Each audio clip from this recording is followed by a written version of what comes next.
Mayor, it's 6:30. Would you like to begin? Okay, Paul, can you please press star one?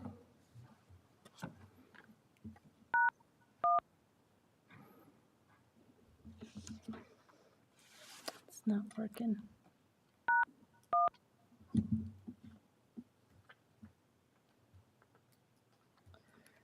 Paul, it's not working. If you can try hanging up and dialing all over again.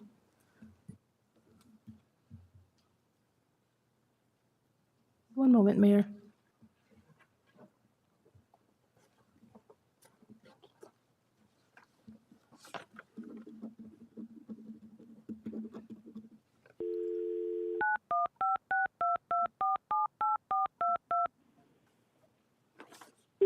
Please enter your access code followed by the pound or hash sign.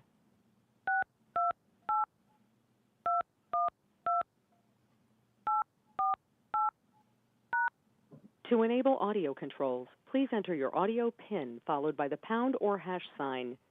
If you do not have a PIN, just press pound or hash.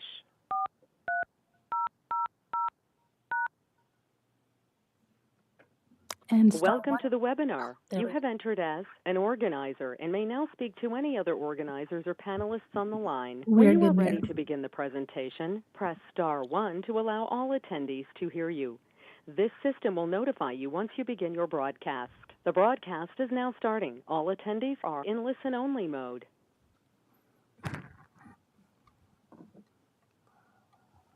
Great, thank you. I'd like to call the August 1st, 2023 council meeting to order at 6:31. GoToWebinar transcripts of council meetings are available upon request after the council meeting. For real-time transcription, visit your Apple app or Google Play Store and download services such as Live Transcribe or Live Caption.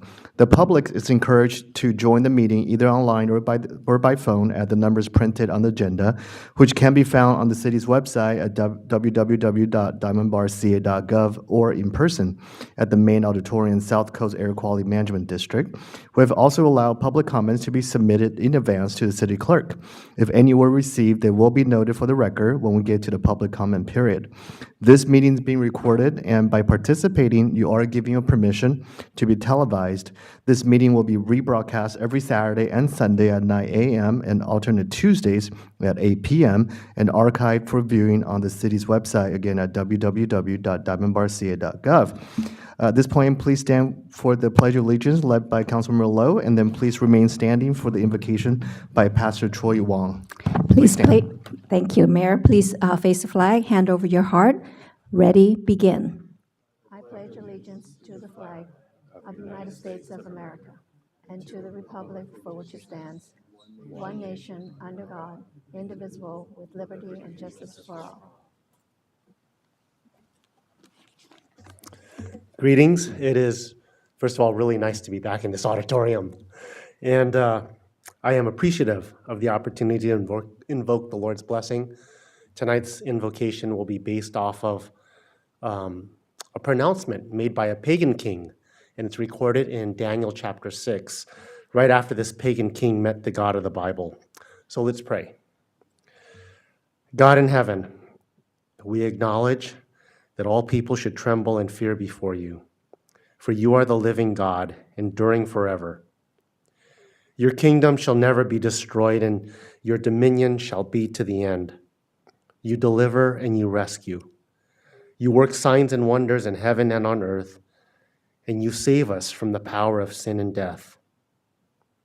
Lord, I pray your blessings on Mayor Andrew Chow, Mayor Pro Tem Stan Liu, on Ruth Lowe, Chia Yu Tang, and Steve Tai.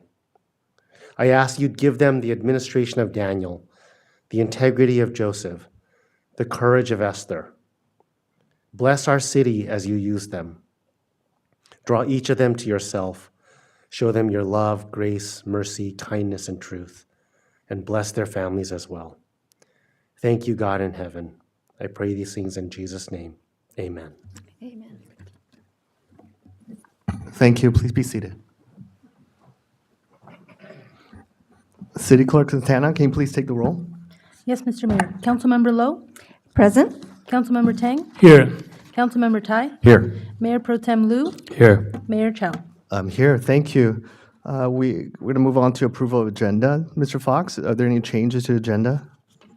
There are no changes to the agenda this evening. Great, thank you. The agenda is hereby approved. For special presentations, certificates, and proclamation, we have none.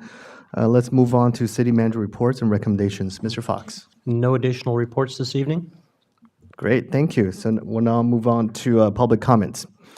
Public comments, the time reserved on each regular meeting agenda to provide an opportunity for members of the public to directly address the city council on consent calendar items or other matters of interest not on the agenda that are within the subject matter jurisdiction of the council. Although the council values the comments pursuant to the Brown Act, members of the city council or staff may only briefly respond to public comments if necessary, but no extended discussion and no action on such matters may take place. There is a 5-minute maximum time limit when addressing the city council. At this time, I'll call up speakers who have submitted speaker cards first, then the city clerk Santana will ask those callers on the phone who may wish to speak during public comments. I have received several cards. Let me start with Mr. Alan Wilson.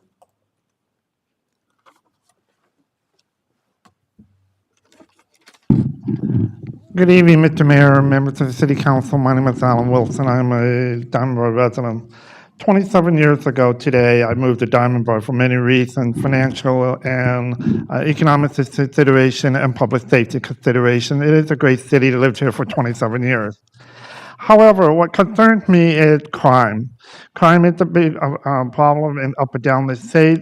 It's unfortunate some of our businesses in the town have to put up the gated barriers, like Mike Tobacco and Jersey Mike's had to put up their gated barriers, which is kind of unfortunate as it occurred it's been to the business owners.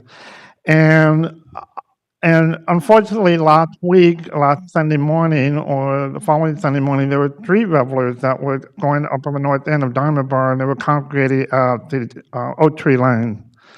On those lines, there's a lot of going on in terms of crime and public safety. My concern is the lack of action in the legislature, that they're just sitting there lame duck doing nothing. For example, Senate Bill 14 that was presented to the Public Safety Committee was authored by Senator Shannon Grove that would make trafficking a minor a serious offense to be part of 3 strikes. The Public Safety Committee did not take that bill out of committee. Of course, the minority of the 6 of the Democrats on the committee would really pound it on the social media. And then finally, the Republicans on the Assembly floor on that Thursday, they were going to bring the Senate Bill 14 to the floor. Of course, there was an interesting maneuver they got around from the Republican leader, Keith Flora, but the majority leader, Isaac Bryan's motion to put the Senate bill back to the committee. In other words, you have a bureaucracy that just wants to send it back to the committee. They brought it back to the committee at the end of the session. They voted on the bill. They only voted on the bill and finally got out of the committee. 6-0, and 2 Assembly members did not even take a vote on the bill. The bill goes to the Appropriations Committee. It's either do or die. And it's a financing bill, that's the problem. Got out of the Policy Committee, get into the Finance Committee. My whole point is I'm very concerned about public safety and the lack of inaction in the Public Safety Committee. It's very concerning to me because if the policy's been made by one party, saying they're very concerned about incarceration, so many people, and they're concerned about people being incarcerated because they're people of color and so forth. My rule of thumb is you do the crime, you do the time. Why should we be victim of crime? Why should we be incarcerated in fear? And businesses be incarcerated of their money and it's hard-earned money to provide services, goods and services to the people. I just hope that, we do something about it. I know we have a very proactive city council that talks to legislators on policy matters and so forth, but public safety is very concerning to me. And I just hope that whoever is leading up, I don't want to be partisan. I understand this is a bipartisan body here, but the Democrats in the legislature want nothing to do with public safety. They have a policy concept that makes no sense to me. And, it's really disheartening. And I just hope that people read the newspaper, read what's going on. there were quite a bit of articles and opinion pages up and down the state slamming the Assembly Public Safety Committee for their inaction. There was no one partisan thing, but they slammed them on this. So if they don't incarcerate people, who's going to be the victim? Is it going to be one of us in this room? Or, I'm very concerned about the public safety. So I just want to air that tonight. I thank you for your time and have a good evening. Thank you. Next, I'd like to call Hassan Sassi. Please come to the podium. Thank you.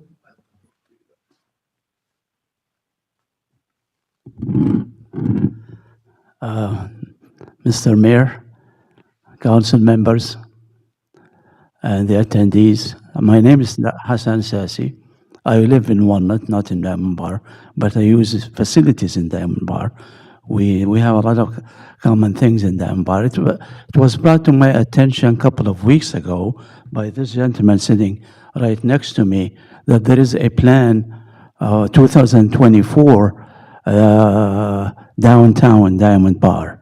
And I was not aware of that, but in any case, I am a retired professor of structural engineering from both USC and Cal Poly Pomona, and I am here to inquire about the development and the effect of it on the existing businesses. Thank you, Mr. Mayor. Thank you. And I also have Ms. Cynthia Yu.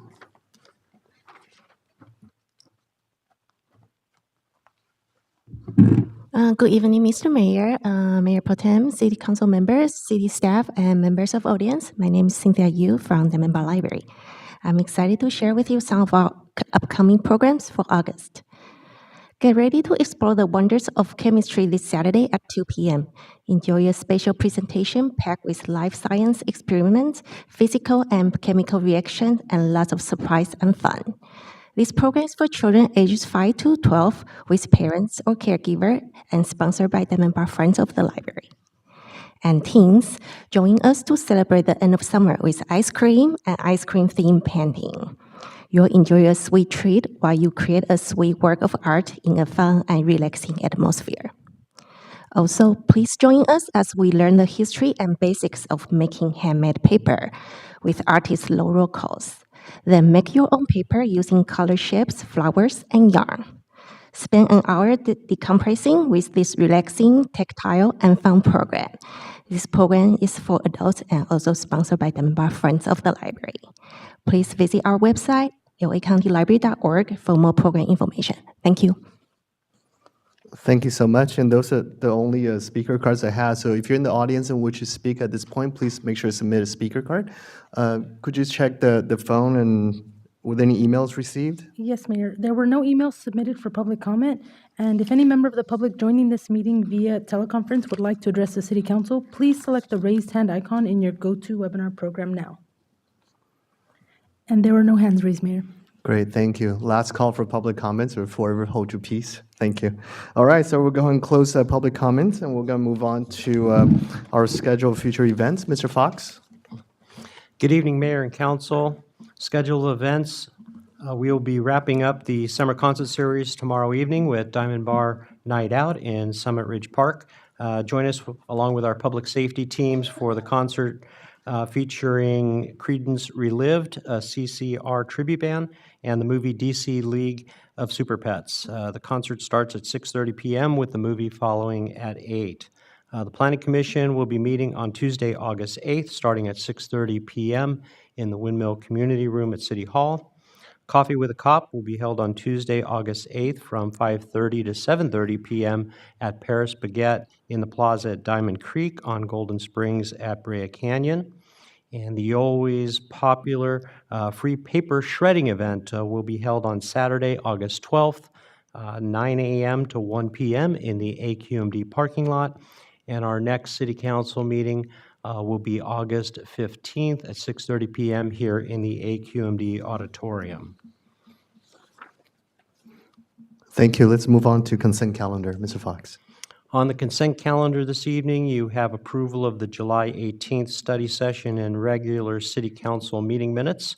ratification of the check register dated July 12th through July 25th, approval of the treasurer's statement for June, approval of the First Amendment to the consultant services agreement with David Evans and Associates for landscape plan checking services through June 2024, approval of a purchase order with Puente Hills Ford for the purchase of one zero-emission vehicle, approval of the Fourth Amendment to the consultant services agreement with Tennis Anyone for contract tennis instruction classes through June 2024, and approval of the First Amendment to the professional services agreement with Absolute International Security for security guard services through June 2024. And that concludes the consent calendar for this evening. Thank you, Mr. Fox. Would anyone like to pull any items for discussion? If not, can I have a motion for approval? Mayor, I would move approval of the consent calendar. I have a motion. Do I have a second? Mayor, I'll second. We have a motion, a second. Please take the roll. Yes, Mr. Mayor. Councilmember Lowe? Yes. Councilmember Tang? Yes. Councilmember Tai? Yes. Mayor Pro Tem Lu? Yes. Mayor Chow? Yes, thank you. Motion carries 5-0. Consent calendar is approved. Move on to item number 6, public hearings. We have none today. We're going to go and move on to item 7, council consideration. Mr. Fox. Good evening, Mayor, Mayors, City Council. Our contract building official, Raymond Tao, will be making the staff presentation. Good evening, Mayor and members of the City Council. Tonight we are requesting to introduce the city's fire code ordinance for local adoption. Diamond Bar uses the LA County Code for the fire service, and in order to have the LA County effectively manage their fire service, we need to adopt their codes locally. Without adopting the county code, only state fire code would be effective by default. So normally we would adopt these codes during the same cycle with the building codes, which happened in end of 2022, but there was a delay in the adoption, which became effective March 2023, which delayed our local adoption. There are no substantive changes to the municipal code. The changes are within the county code. One of the items of note within the county code that has changed is it's preparing for requirements for fire zone measures based on an Assembly Bill in 2020, Assembly Bill 3074, which relates to mapping of fire zones and stricter requirements for vegetation management. But those maps will come out later from the state, and then we'll take it back to council at that time. Again, the adoption of these regulations allow the fire department to effectively regulate their codes. With that, it is recommended that the City Council determine that the proposed action is exempt from the California Environmental Quality Act, introduced by title only, and waive further reading of Ordinance 02-2023, which is an ordinance of the City Council of the City of Diamond Bar amending Title 16 of the Diamond Bar City Code and adopting by reference Title 32 Fire Code of the Los Angeles County Code as amended, which constitutes an amended version of the California Fire Code 2022 edition. And the next step would be to set a public hearing for August 15th for the second reading and adoption of the ordinance 02-2023. This concludes my presentation, and I and Fire Department are available for any questions. Thank you. And before we go to council for questions, are there any public comments? I see some of our partners from fire departments back there. Would any of you like to make a public comment? No? Okay. Thank you. So we'll go and close public comment. Any council comments or discussion? Any questions? No? If not, can I have? I have questions, Oh, but I'm sorry. Go ahead. do we have any public comments on the phone? Could you check Thank to you, see if we Mayor. have public comments on the phone? And no emails were received for this item, and if any member on the line would like to give a public comment on item 7.1, please click on the raised hand icon. No raised hands, Mayor. Good, thank you. So we'll go and close public comments. Any council comments or discussion?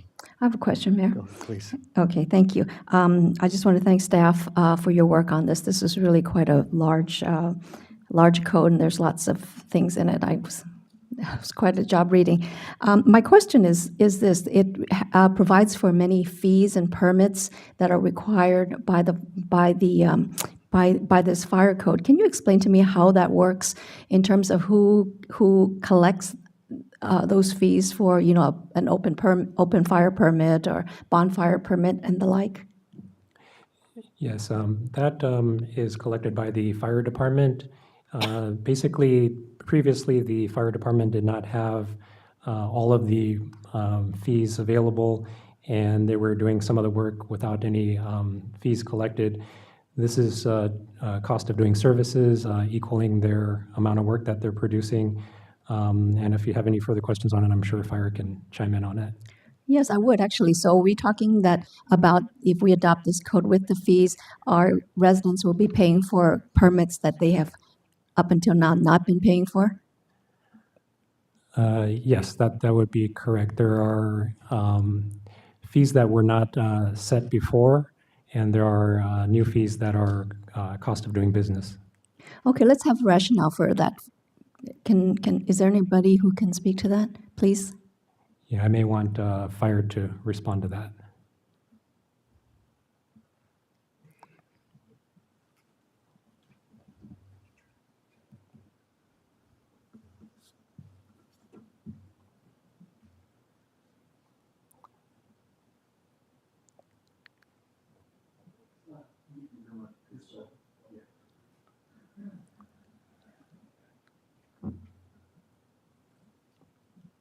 Good evening, Mayor, City Council.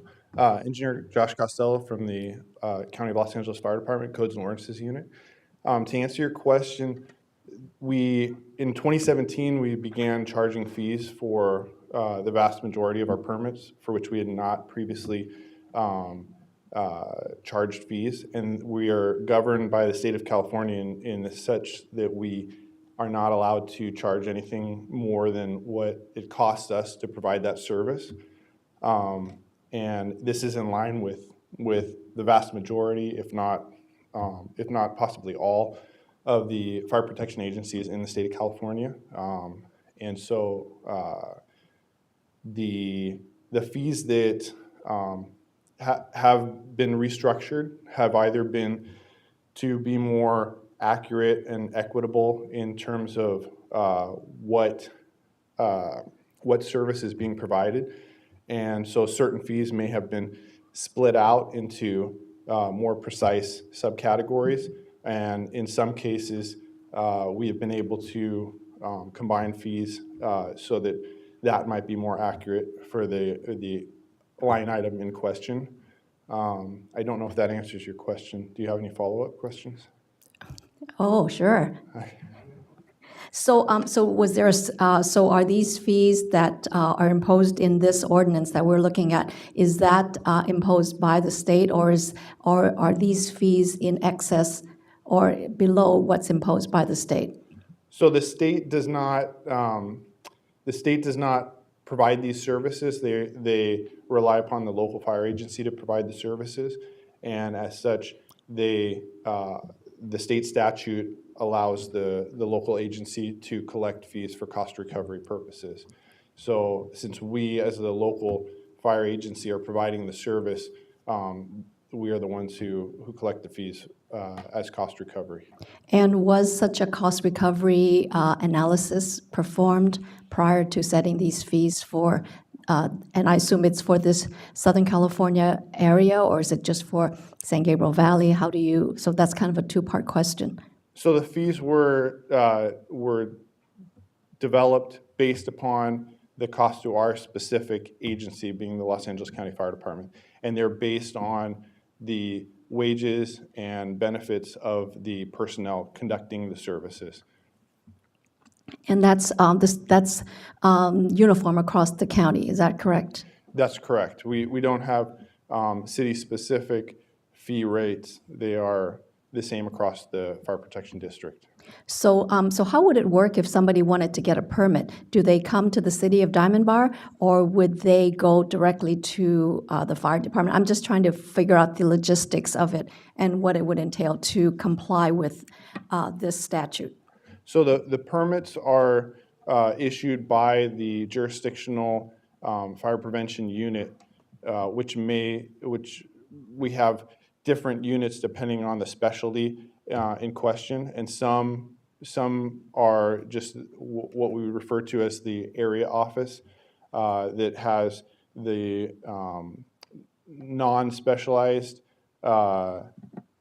businesses and operations, that's their responsibility. And then if they are specialized in the sense that, for example, they pertain to a facility handling hazardous materials, those might go to our petroleum chemical unit. And so I believe that answers your question. They would go directly to the fire department. So the point of contact with a resident is really to go to the fire department rather than to the city. Is that what I'm hearing? Unless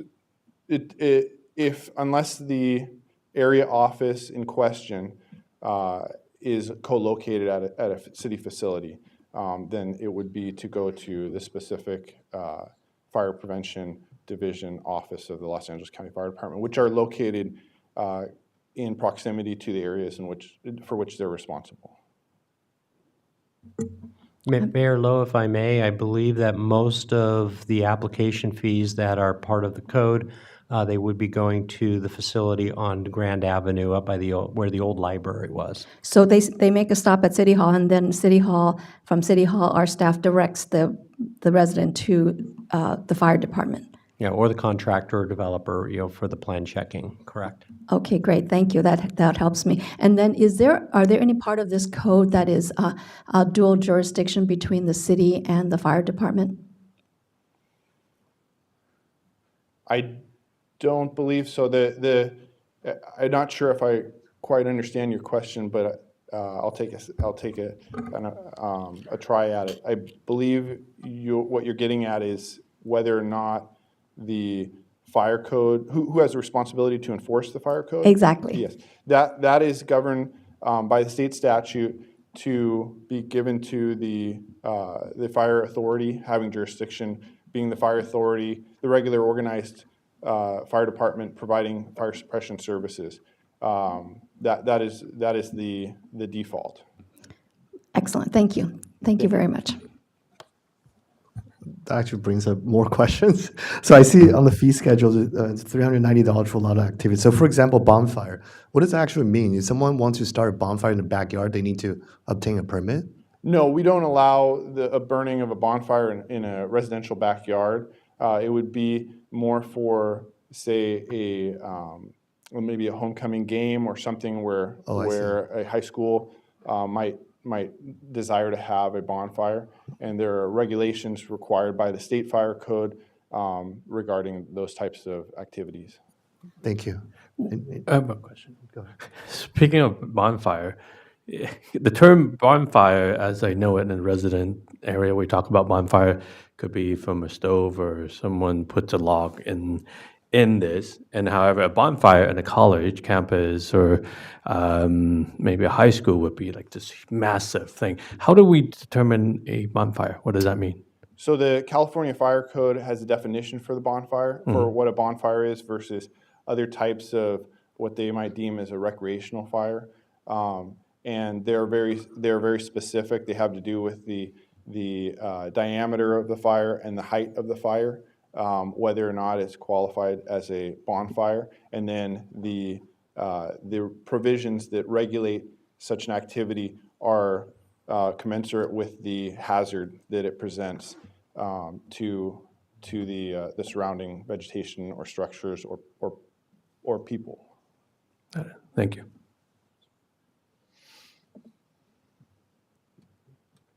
Thank you. I think that's all the questions we have. Thank you. Would someone like to make a motion? I'll make the motion, Mayor. I make a motion to adopt amendments to Title 116 of the DB City Code, Title 32 Fire Code of the Los Angeles County Code as amended for the first reading. Did I say that right, Mr. Fox? Mr. Sandoval? Can that be item B, to also determine that it does not constitute a project under the California Environmental Quality Act? Yes, thank you. I'm making both of those motion in one motion. I'll second that. We have a first and a second. We have a motion and a second. City Clerk Santana, please take the vote. Yes, Mr. Mayor. Councilmember Lowe? Yes. Councilmember Tang? Yes. Councilmember Tai? Yes. Mayor Pro Tem Liu? Yes. Mayor Chow? Yes, thank you. Motion carries 5-0. 7.1 is approved. Let's move on to 7.2. Mr. Fox? Good evening, Mayor and Council. Our Associate Planner, Dat Tran, will be giving the staff presentation.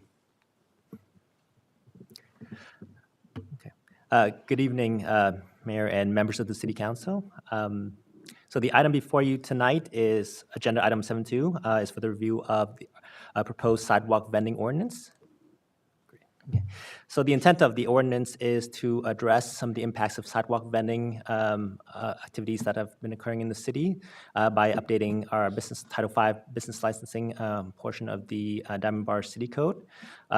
Currently, the city has regulations relating to sidewalk vending in section 5.08.090, our peddling and solicitation section, which will be amended and separated on its own, and then a new, more comprehensive section 5.08.095, street vending, will be added to address street vending, sidewalk vending in its entirety. Okay, so just to give you a little bit background and history of the sidewalk vending in the city. Sidewalk vending has been in the fabric of California for some time, but in January 2019, the state Senate passed Senate Bill 946, which prohibited cities from regulating street vendors until they put a licensing system in place. And so the city responded with City Ordinance Number 1 in 2019, shortly thereafter, by establishing licensing process for sidewalk vendors and some general operation regulations for the vendors. Fast forward 2023, the state Senate has passed more recently Senate Bill 972, which included some new regulations for or relief for health permitting process for food vendors. And so this part of the purpose of this ordinance is to help bring the city's regulations back into compliance with state regulations as well. Just going back to what I mentioned earlier in terms of the negative impacts that have occurred in the city. Some vendors operating within the cities have been operating with larger receptacles and display areas than previously anticipated in the past by our ordinance or by state regulations. And so, and some of them have been operating with unpermitted signage as well, which collectively creates visual clutter and eyesore upon the areas where they're operating, generally in the public right-of-ways. And they've also, as a result, their operations have also prevented natural circulations within the public right-of-way, given the size of the receptacles and kind of the space they occupy. I'll just give it a minute to. Great. I've included some pictures in this presentation with some of the vendors that are operating and kind of what are the impacts they have. This, for example, is a taco vendor operating along the public right-of-way. As you can see, they have large receptacle stationed against the sidewalk, but there are also tables and large canopies that hang over the sidewalk areas. And so there are some visual clutters in terms of the size of their receptacles and how big the vending operation and display areas. Here's another vendor with a slightly smaller kind of display area, but you can kind of see from the pictures that in terms of the amount of storage and space they're taking up in the public right-of-way, sometimes with their products blocking pedestrian right-of-way and preventing public circulation and access. And so these are some of the issues with some of the receptacle locations and sizes of the vending receptacles. Here's a similar, here's another vendor who is selling instead of food merchandise. And one of the key things I want to highlight with this is that the vendors, this particular vendor has unpermitted signage, large amounts of unpermitted signage flowing throughout. And so some of those are not typically associated with sidewalk vending as we typically imagine it to be, but they're using some of the opportunities of sidewalk vending in order to have some of these. And unfortunately, some of the signage have profanity and or have messaging that may not be appropriate for the place in the public right away. Here are some key provisions of the proposed amendments that will help address and minimize some of these negative impacts. The amendment, the ordinance basically defines what a sidewalk vending receptacle is, and then defines the sizes of what it's permitted to be and location. It also, there's some key provisions also to limit excessive signage, sound, and storage that's not within the vending receptacle itself. Another major portion of the amendment is to establish locations where some of the vendors can operate in. And some of these are defining some public common areas where a vendor should be, would need to retain a certain distance from, and also as well as some areas where it's to ensure public safety, such as we don't want vendors to operate, for example, in street medians or within close proximity to on-ramps and freeway on-ramps and off-ramps. With that, staff recommend the City Council open the public hearing and then close the public hearing after receiving the public testimony, and then waive full reading and introduce the first reading of the ordinance by title only, and then to schedule the second reading and adoption of the ordinance for the August 15, 2023 meeting, City Council meeting.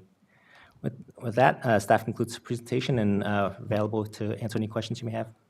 Thank you. And before we go to council, are there any public comments on this item? Anyone in the audience wishes to speak on this item? If not, can we go to the phone, or did we receive any emails? Yes, Mr. Mayor, we did receive one email from Jack Sun that was provided to the City Council and was printed at the entrance to the meeting tonight for public viewing. And if any member of the public would like to comment on item 7.2, please click on the raised hand icon in your GoToWebinar program now. No hands, Mayor. Thank you. Anyone in the audience wishes to speak? Okay, seeing none, we're going to go and close public comments.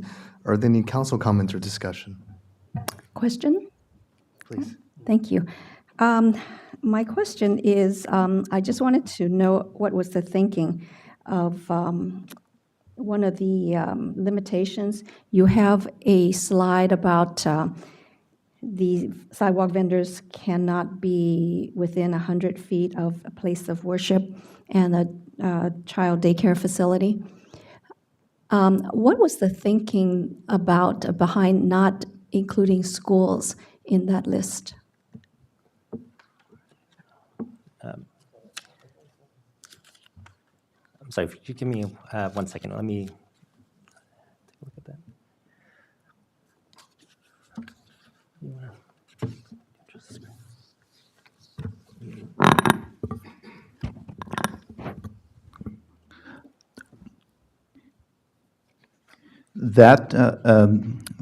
Good evening, first of all, Mayor Chow and members of the City Council. My only response to that is that's a good catch. Our intent was to include a distance requirement from schools.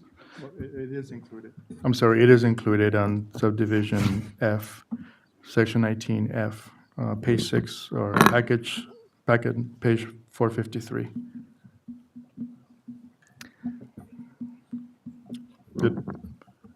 I thought I had seen it when I went over the package earlier. Yeah, so it's in the ordinance. The ordinance prohibits placement of sidewalk vending within 100 feet of a school, place of worship, or a childcare daycare facility. You're right, you're right. It was just an oversight in the staff report. It was not mentioned. Okay, fantastic, thank you. And then thank you so much for catching that. My other question was, you can't have any sidewalk vending in residential area, a stationary sidewalk vending in residential area. What if some kids who live there want to put up a lemonade stand? Is that prohibited by this code? It's prohibited on the sidewalk, but they can do it on their front yard. Okay. So it would be, if they did it they're on... on the sidewalk, we're taking them to jail. Oh, I see. No mercy. Okay, so as long as it's in the yard, it's okay. And then is our ordinance okay with respect to the signage and what we say people can and cannot say on their signage and the size and all of that? Yeah, we're not regulating the content of the signs, we're just regulating the size of the facilities that they have with them. Okay, and is there a regulation with respect to the hours that the sidewalk vending can or cannot take place? Yes. Yeah, Okay. they cannot be vending between 8 PM and, I forget what the daylight, I think it's 8 PM and 9 AM. 9 AM. Okay, great. Thank you. Those are my questions. Thank you. Thank you, Mayor. I see that here is, one of the things it says it's not within 50 feet of another vendor. Is that the street vendor, or is that like for a storefront existing business as well? Do we have a regulation on that? We don't, so the limitation is with other street vendors. Okay. State law would not allow us otherwise to keep them from other commercial vendors. Really interesting. Let's say on Colima, Golden Springs, and there's a sushi restaurant that walks up, and the storefront is literally on the sidewalk itself walking in. If somebody can set up shop there. If there's sufficient area to be able to meet the requirements of this ordinance, yes, And that's a state regulation that supersedes anything that we can do. correct. Thank you. You know, I'm really glad you asked that, Mayor Pro Tem Lou, because it's, at what point do we push back? I've asked this question on different issues. At what point do we push back and say that's not okay with us? So maybe the right route is to make it so tight that that won't happen. So what you're telling me is Sacramento has said a street vendor can operate in front of a restaurant that is going through all the costs of operating a business, and there's nothing we can do about it? That's correct. That's not all right. I have so many questions. So they can't be closer than 50 feet. Can we make it where they cannot be more than one per block?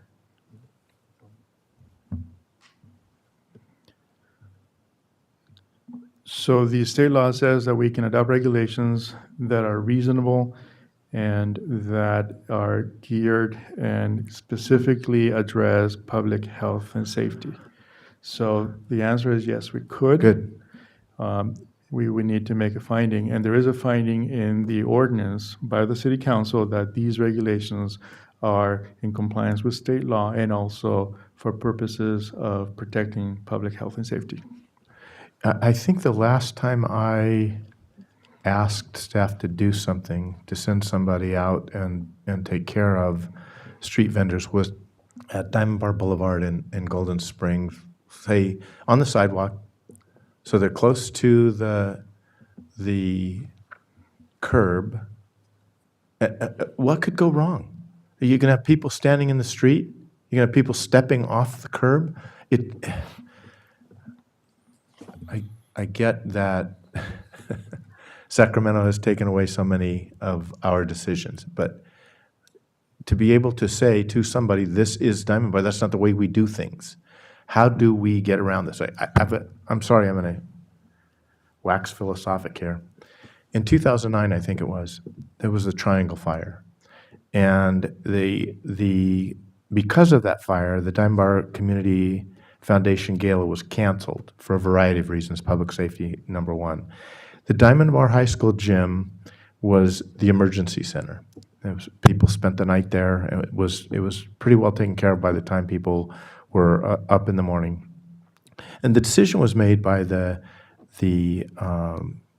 foundation to feed those that were at the facility. And if you've ever been to the Diamond Bar Community Foundation Gala, they do an excellent job. This was catered by Panache, and the food was terrific. If I recall correctly, it was steak and lobster. And I will never forget the firemen in the gym saying, wow, Diamond Bar really knows how to feed their residents. And wouldn't you know, the reason I bring this up is someone from the health department determined that the food could not be served as it may not have been kept at the proper temperature from the Diamond Bar Center to Diamond Bar High School. Cooler heads prevailed. Believe it or not, the Don Kanabe, our supervisor at that time, got involved, and dinner was served, and everything worked out okay. But it brings me to my point.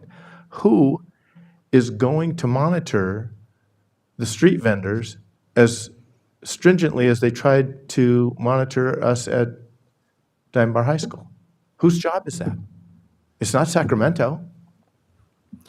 The health department does have a role in regulating the food vendors, but this also applies to merchandise vendors. So our regulations, we paid a lot of attention and came up with the most regulations that we can adopt and be in compliance with state law. With respects to food vendors, they do need a health permit, and they do need to maintain the health regulations as well. And if you look at the ordinance, there's a separate penalty for violations of the health department regulations. Because that's the other thing Sacramento did. They prohibit us from certain type of enforcement. So we can only do administrative enforcement, and then they limit the amount of citations that we can issue and the type of citations. So we can only cite up to $250, and then repeat offenders up to $500, where as a city, we have authority to issue citations up to $1,000 per violation. But again, Sacramento has dictated, even our citation authority in these cases. But there is a separate higher citation for violations of the health department regulations. And those are clearly welfare and health safety regulations. Another fascinating thing out of Sacramento was how homes and restaurants deal with organic waste. Who will oversee that? Sacramento said that the city has to do it. And So we have tried to contract with our waste hauler to assist us in meeting those mandates. Yeah, for residents. I'm talking about for street vendors. Who's going to see to it? Nobody. Well, again, it's going to fall on the city under the solid waste regulations that was handed out by Sacramento. The different agencies sometimes don't talk to each other, and we have multiple regulations that don't make sense because of that. So we think we can do it one per block. If I remember correctly, what I was looking at, they can't set up anywhere where the curb is red. Yeah, but if we keep the ordinance the way it is, at 50 feet from another vendor, then that may, in effect, in most blocks, that would in effect be once per block, except for the very, very long blocks. No, I think if they're looking, I just described to you at Diamond Bar and Golden Springs, where the mobile station is, you have plenty more room down to, what would that be, CVS, where they could, if we make it one per block, I think that would be helpful. If they can't do it near a fire hydrant, they can't do it in a red zone, they can't do it if we are able to do this, if there's already somebody set up. Can you put up the photos that you had towards the end? Because we're really, you just said it, we were not just talking about food. Right there, you went by it. No, sorry, keep going. Keep going. That's what troubles me. So this is an issue that we've all heard about, where I think you hit on it, it wasn't so much that it's, draft whoever or dump somebody. It was the filthy language on the product that they were selling. How do we control that? California Supreme Court has indicated that obscenity is protected under the First Amendment. So we don't regulate the content, but we do regulate the size, location of the signs. So That's can what we make do. it then that it's not visible from the street? They're right on the curb, right? This is State law says that we have to allow them in the sidewalk. And the regulations are set up so that the public still has access to the sidewalk, particularly ADA access. So if the sidewalk is not wide enough to allow the 4-foot clearance for ADA access plus the 16 square inch maximum location where they can set up their equipment, then they will not be able to go in that particular area of the sidewalk. So they would have to find a different area that has sufficient surface area to locate and meet all these requirements. You said 16 inch, did you mean 16 feet, Okay. square feet. So if we look at this picture, it looks like the one on the left has enough room because they're on the grass. And the one on the right, to me, looks like, you can't really tell how deep it is if ADA would be approved there. So if we don't like that, then it's going to be incumbent upon us to make the city aware of it so that they can come out and shoo them along to somewhere else. All right. Thank you. Appreciate it. Thank you for the presentation explanation. To me, from those photos, I think even the discount that there's a receptacle, right? Even the tent on the sidewalk cover most of the width of the sidewalk. I mean, if I am a pedestrian, I will probably circle around if I don't want to pass their tent. So wouldn't be that to be like a hindrance of our sidewalk traffic, even with those tents? Yeah, under this proposed ordinance, those would not be allowed. So for new ordinance, the tent like that won't be allowed on the sidewalk, only the Correct. receptacle. Okay. And how big it should be the clearance for the ADA and for the pedestrian? Yeah, for ADA is a minimum of 4 feet clearance. 4 feet. Okay, thank you. Thank you. I do have one more question. So I think some of the ordinance from other cities also specify some sort of liability insurance coverage. Yes. Is that, I didn't see that in the ordinance. Is that part of this, or did I just miss it? What we have added to the ordinance is an indemnity provision.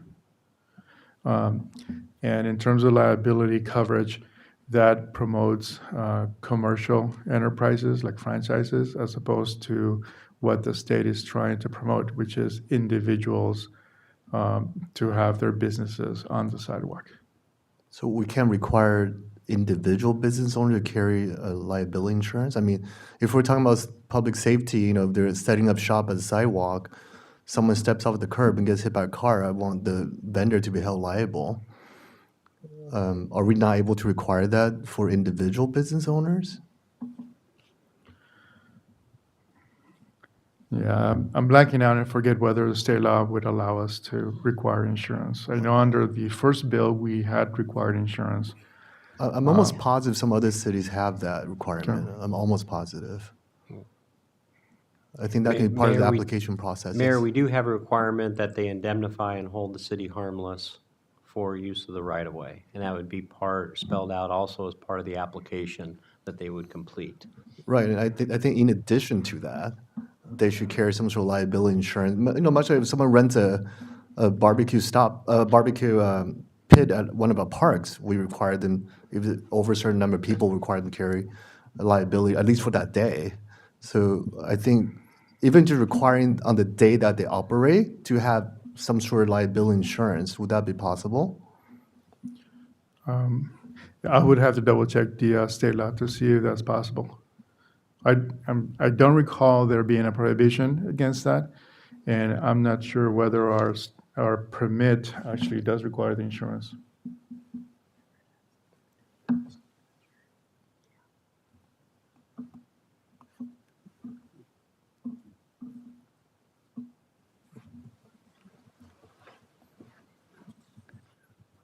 Well, Mayor, there is a specific express indemnity section under 18 on packet page 466. Well, I'm not a lawyer, so first of all, so you guys are the lawyers, but I think to hold this, to indemnify the city just means that if someone gets hurt, they can't sue the city for damages, but they should carry insurance on their own if someone would like to sue them. Right. I mean, and if they cause any third-party liability where the city would be sued because of their vending at that location, again, they're on the public sidewalk, which is city property. Right. The indemnification covers that as well. Right. And I do understand your concern about also requiring insurance. And, if you want us to go back and take a look at that and add that to the ordinance, we're happy to do that. A question for you then. If I go to Chili's and I slip and fall in their store, they have insurance for that. If I go to a street vendor at Diamond Bar in Golden Springs and trip and fall because there's a cord in the way, whatever it might be, isn't the city going to be on the hook for that? So then I slip and fall. The indemnity is to protect the city. Yes. Who covers my expenses? They're going to have to go after the vendor. Well, that's precisely why I'm asking. The vendor should carry insurance. That is great that you brought that up, and that I would say that's as important as the one per block. Well, whenever there's a liability issue, I think they usually go for the deep pocket. I think the city usually have a deeper That's pocket true. than the vendors, right? So we got to, got to have that issue clear. So on page 464, it says, businesses that operate on private property are not eligible to obtain a sidewalk vendor business license and are prohibited from establishing a franchise or similar arrangement with sidewalk vendors and otherwise circumvene the intent of this section. What does that mean? It means that our regulations do not cover private property. And if, the lemonade stand, they can set up in their home, in front of their house, or someone who gives them permission, we're not going to give them a permit. So does that mean that the business itself, whether it be an individual business or a sole proprietor, their business place of operation is in a private residence or a commercial area? So that doesn't mean that. It means that when this is operating on a private property, let's say a parking lot or a lawn in a gas station, they can do that. And that doesn't, everything that we have here, does not come. No, apply to what that. it means is that unless is the gas station doing it, which the gas station itself may not be able to do it because they may be violating our zoning or development code. Right. So, ultimately, what we're saying is that state law requires us to allow them to operate on the public sidewalk. We're not allowing them to operate anywhere else. So we're only allowing them to operate pursuant to state law up to the level that state law allows. Okay, so that's what the business license means.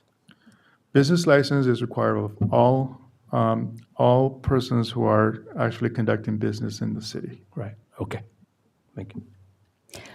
Back to that insurance question.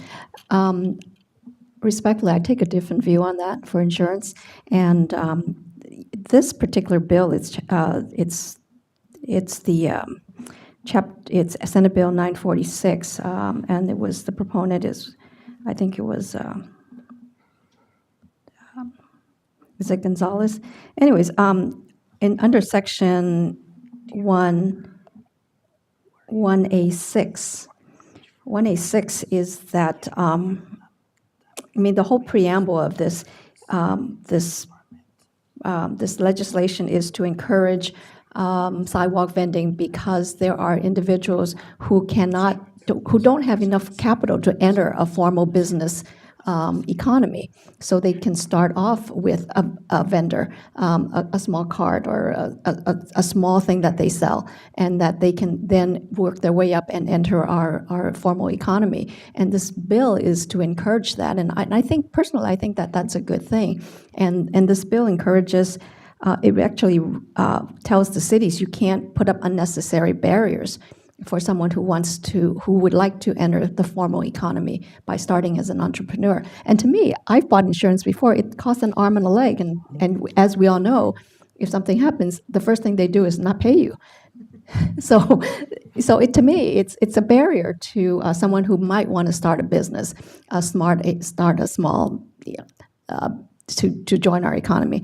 So I would be okay with not requiring insurance. I think that our rules already are very protective of our existing business, and they're protective of one vendor against another vendor, and hopefully they protect the aesthetics of our city and the feel of our city being still a residential area, not to be overcrowded. So I would be okay with that. Thank you. I think I come from a different perspective as well. I think I get the equity discussion, and I think when we look at things like this, we got to make sure it applies to everybody, it's fair to everybody. But I'm thinking the mom and pop brick and mortar type of businesses, they are required to carry insurance. That's just a cost of doing business. So I think if a vendor wants to come in Diamond Bar, we'll welcome them, provided that they follow the rules just like everybody else. And back to Councilman Tai's point, if they trip and fall on the sidewalk, they can't sue the city because the vendor has to hold the city, indemnify the city. Now they also cannot sue the vendor because they don't have insurance. Then our residents are really the one that's left holding the bag for whatever medical costs that they might incur. And I think, I have rented barbecue pits from the city before, and I think the day of insurance, $1 million coverage, I think it's less than $100 if I'm not mistaken. It's not excessively expensive, I don't think. Maybe there's a specific type of insurance that we can require for the day of versus a permanent policy that can help lower the cost. But I do think we need some sort of coverage to, just in case our residents get hurt and they have some sort of leeway to recover some of the medical costs. Thank you. I have one more question regarding the indemnity. If they hold the city indemnity, that doesn't mean that the people who got injured, the victim, cannot sue the city. They can still sue the city, right? Correct. It's the vendor cannot sue the city. No, even the vendor can sue the city. But, we have the indemnity provision that, that lawsuit doesn't, there's no recovery by either the vendor or the third party because we're being indemnified by the vendor. The problem is if the vendor doesn't have the backup, assets or the financial capability to pay any claims or judgments, then again, the person that's injured doesn't have any recourse in the end. So that's the purpose of insurance, the backup, the financial backup to the indemnity provision. So I understand where Mayor Chow is coming from. And I do believe there's the day of insurance. I think as far as cost, if it's a day of insurance, I think the cost is much lower than a permanent type of liability policy. Yeah, my experience is that if you already have insurance, then you can get a rider for the day of for $100 or minimum amount. But if you don't have insurance, you have to buy that original policy to begin with. So the question is whether these vendors have insurance in the first place. If you're a renter, maybe you have renter's insurance, but I'm not sure that everyone who rents or owns, if you own a house and have a mortgage, you will have insurance because the mortgage company is going to require you to. But if you don't own the house or you don't have renter's insurance, then it's going to be more difficult for you to acquire that initial commercial insurance.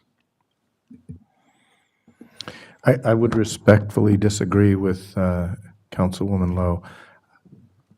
I truly don't see somebody that's street vending making it to a brick and mortar place. I think the reason that they do it is because it's so much less expensive. There's no overhead. There's it's if the guys at Chili's or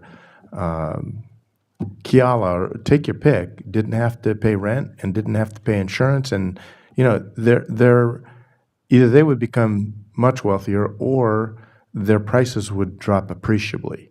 But I do think we should require them to have insurance, just like another. This is a business, right? This is an outside-the-box business, but they still need to do what businesses do, and that's provide insurance. I think of what you said about the aesthetics of our city. Is this what we want? We want to make it as pleasing as possible.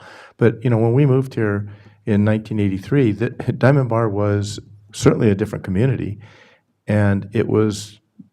I think today it's the joke that Diamond Bar, everybody had a license plate, Diamond Bar on the top, country living on the bottom of the frame. It's not country living anymore. We get that. It's a residential area. It's a bedroom community.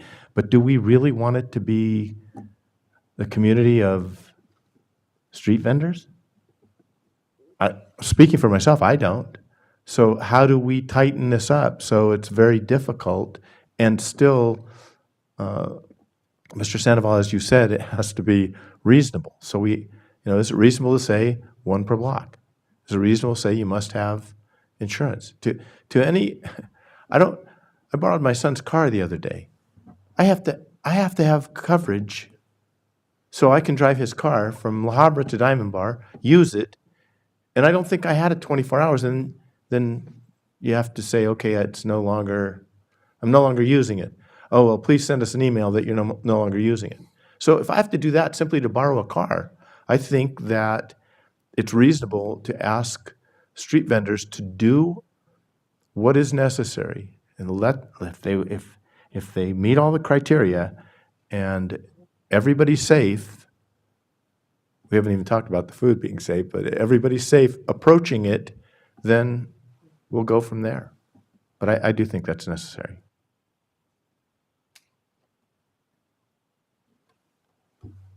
I agree with that. And touch on about the food being safe. It is a street vendor or anybody sells food in the city of Diamond Bar.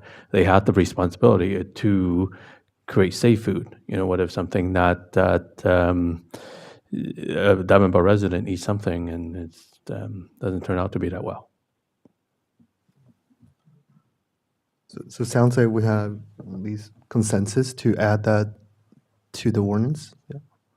So, yeah, some sort of liability coverage requirement. So what's the next step? We can. One other change, was there consensus to change one for every 50 feet to one per block? Yeah, well, I agree. I agree with me. 50 feet is pretty long, so I don't know how many blocks in Denver are more than 50 feet to begin with, but what do you guys think? Yeah, one per block would be good because most of the commercial areas on Diamond Bar Boulevard, that's more than 50 feet. Unless somebody sits in the middle, that's 50 feet either way, but still only 100 feet. Okay, so I'm hearing two changes to the draft ordinance that will bring back for you at your next reading for second reading for adoption. One, to change the 1 per 50 feet to 1 per block, and then to add some insurance requirements for the vendor to have. Yes, Any thank you. other changes? Nope, that's, can we look at the legislative history of this bill to see if they discussed the issue of insurance, just to make sure that we're on solid ground? Yes, If- we'll double check that Double as check well. that. And then we also want to be careful in any changes, that these changes are for health and welfare and safety, not because of animus by the community, or we want to somehow protect be anti-competitive. So we want to be sure that we're not doing this for those reasons. Right, and I was coming more from a perspective of our residents. If they get hurt, they need to have some recourse and recover the medical costs. So that's where I was coming from, more of a safety standpoint. Thank you for that. And should we, as long as we're going to say insurance will be required, should it be $1 million? It does no good if it's going to be, you got people out there driving their cars and they have 15,000, 30,000 covers. It's not going to pay for a bumper. So are we free to do that? Yeah, I agree that $1 million would be the appropriate level, or at least minimum level of insurance. That's our standard for all our vendors as well. Yeah, that's interesting because maybe the insurance companies would make that decision for them, right? Okay, thank you. For amount, an insurance company will issue a policy. It's just how much you're willing to pay for it. That's true. Okay, so I think staff has direction from us. We will actually need a motion. Oh, And then if there is a motion, I'll be happy to read the title only. So it's not appropriate, though. We're either saying, yes, we're going to do these or not. It's not appropriate to say, we don't agree with this and tell Sacramento to pound sand. You can do that at a different time. It's a different venue. Well, I also recommend that you contact your representatives in Sacramento. do we have a motion? So will be adopted as Item- amended? Item B and Yeah. C on your staff report. To determine that the project is categorically exempt from CEQA and approve first reading by title only, waive full reading of the ordinance and schedule second reading and adoption at your next regularly scheduled meeting. And I might as well go ahead and read the title at this point. An ordinance of the City of Diamond Bar, California, amending provisions of the Diamond Bar City Code related to peddling and street vending to further implement SB 496, 2018, and SB 972, 2022, and safeguard compliance with the Americans with Disability Act as amended. That was 946, right? 946, apologize. So we need a Motion and a second, Do we have a please. motion for approval? I move to approve this one with the amendment. Okay, so I have a motion. Do I have a second? A second. I have a motion, a second. Please take the roll. Yes, Mr. Mayor. Councilmember Lowe? Yes. Councilmember Tang? Yes. Councilmember Chai? Yes. Mayor Pro Tem Lu? Yes. Mayor Chow? Yes, thank you. Motion carries 5-0. Thank you, colleagues, for your input. We'll now move on to item 8, subcommittee reports and meeting attendance reports. We'll start with Councilmember Tai. Thank you, Mayor. I think we had the equivalent of a quorum. Was that last week at Fairway Drive, the opening of the underpass, and well represented by the council. And I know I made this comment last time, but it was unique to me, especially because Councilwoman Lowe got to sit up with her colleagues on the COG, that it was Bob Huff, who was part of ACE, followed by Carol Herrera, followed by Nancy Lyons, and now on the capital projects, thank you, you knew I was fumbling with that, is Councilwoman Lowe. So those things are getting done, not just in Diamond Bar, not just at the 5760, not just on our streets, but in the San Gabriel Valley. And it was a long wait. It was a lot of bother, a lot of backed up traffic, but now it's open, it's running smoothly, and kudos to the COG, to Tim Hepburn, who ran the show that day, and everybody that was involved in that. I really appreciate it. And I agree with, I can honestly say it's not very often I agree with Alan Wilson, but public safety is an issue, and I'm not encouraged by what comes out of Sacramento at all. It's that when you think about AB 109, AB 47, AB 57, does anybody remember that one of the titles was Safe Schools, Safe Streets? and how putting criminals out on the street before their sentence was up or changing things that were a felony to a misdemeanor is remarkable. I always like to think of Sacramento and try and figure out who's your constituency, who are you helping? And with the way that crime is today, they're not helping us. They're not helping residents. They're not helping cities. So thanks for letting me vent. Hope to see all of you tomorrow night. I can't believe it's going to be the last concert already, but hope to see you there. Hope it's a little cooler than it was last week. Thank you. Good night, and God bless you. Thank you. Councilman Tang? I was also very happy to attend the Fairway underpass, the ribbon cutting ceremony. And after a couple of days, I think the traffic light there eventually work because I have to pass through that area every day. I think the traffic light was still not working, and so there's still some delay.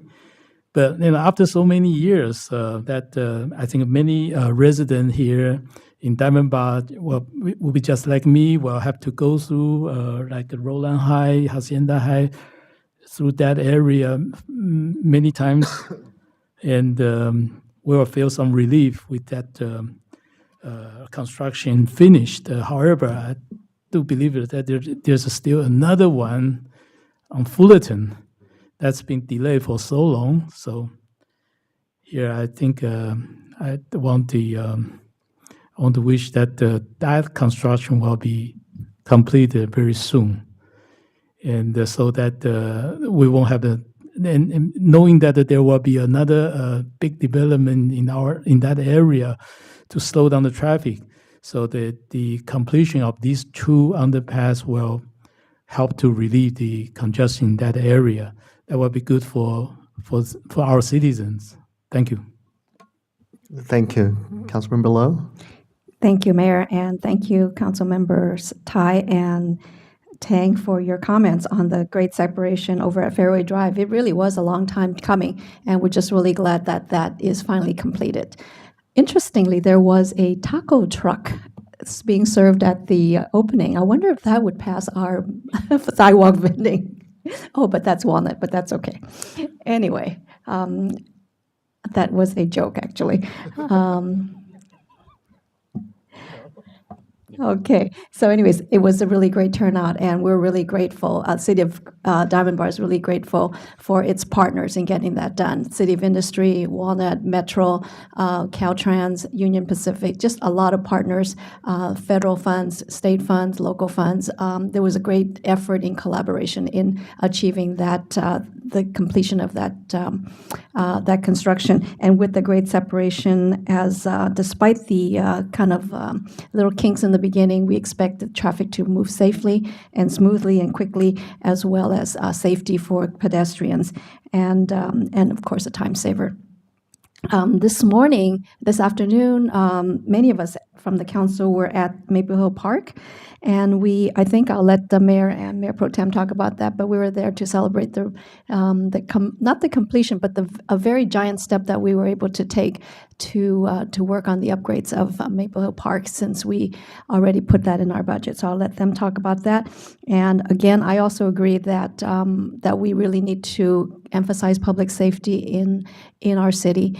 And to Councilmember Tai's point about safe schools and Prop 47, what's more remarkable than just the content of that? What's remarkable is that in California, the content of your legislation has to match the title of the legislation, which is remarkable to me because they don't match, but that's a different story.